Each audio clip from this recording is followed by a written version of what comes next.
Koe loto whakaaho ki ha whakalotolahi mo ha whakatua melie me he wholofola. Ka veinga, hao hawa. Potu wholofola sa me te au taha hiva ves walunoa. Ke hao hawa hoku loto i ho o ngahi whekau. Koe uhi ke oa na a whakamā iau. E meni. Ke tau loto. Oto a mafi oku o whai te atu holalawa e.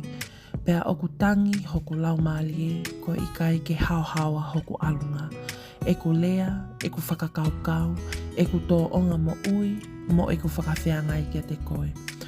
Wau he mamao mea te koe he tani lahi, pe au tui pe ki hoku poto, mo e oi hoku kakano.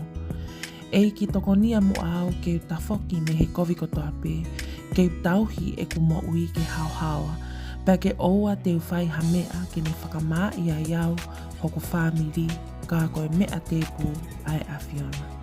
Tao pe mo amo koe eiki, pa ke tokoni iau ke ulaka o tao mo e awhiona ke u mo ui hao hawa.